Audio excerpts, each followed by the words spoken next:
My name is Tara. I think my walk in darkness started when I was 13 and my boyfriend broke up with me. So I was devastated and I got so depressed. I was really, really depressed. And I said, I don't even care about my soul anymore. The devil can just have my soul because I don't even care. I just want to be pretty, because I felt like he broke up with me because I was ugly. I was like, I'm done with God. I don't care anymore. And then that night, I was just laying in my room. The room started rocking back and forth. I just went into this weird trance-like state. The room was just rocking and I heard these drums. And then I just had this vision of all these hands that were coming out above darkness, and they were just reaching out, and they were so in such pain. I was really afraid. And then when I came out of it, I woke up and I was literally paralyzed. I could not move at all. And I was so scared because, you don't know what it feels like to have your mind completely active and then your body, you just can't move. I sort of took it back. I was like, well, I don't know if I want to mess with anything like that anymore, but I kept continuing to live my life in a bad way. And then I went to a juvenile delinquent place for 2 years. And as soon as I got out, I started hanging out with the wrong friends again. And my mom kicks me out of my house, so I was living with my boyfriend. I was a stripper at one point. I was so addicted to sin.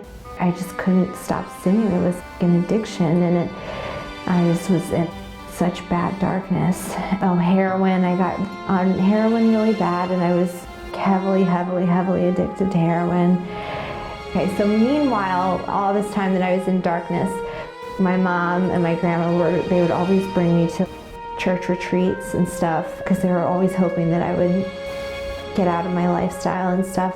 And I would feel really good afterwards, but I just could never sustain it. I would just go right back to doing what I was doing before, and I just couldn't stick with it. I was on heroin, so I was feeling sick. I was withdrawing.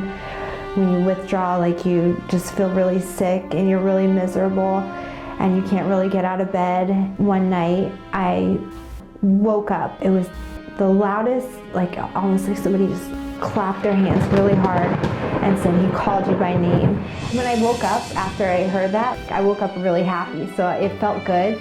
I didn't quite know it was Jesus. Then I just felt all this love pouring over me. And then it made me cry even worse. Why do you love me so much? And then I went to the charismatic healing mass, and that's where I felt married for the first time. And the priest there has a miraculous image of Holy Mother Mary, and she's crying blood. I wanted to reach out and hug her, but I didn't know if I was allowed to hug the miraculous image. But then the deacon said, give her a hug, that's your mother.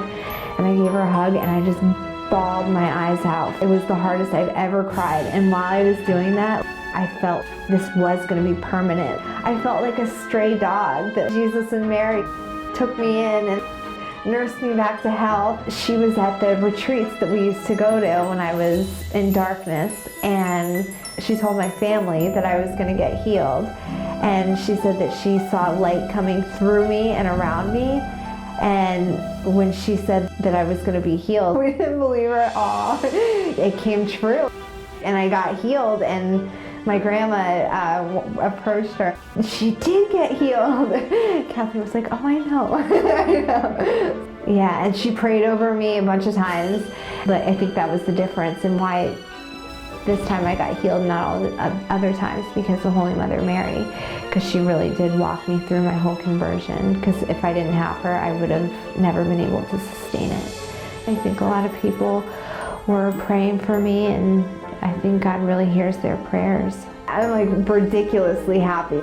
I was so miserable before. I was so depressed all the time. I wanted to kill myself so bad. No part of me wanted to be alive whatsoever. And now I'm just free.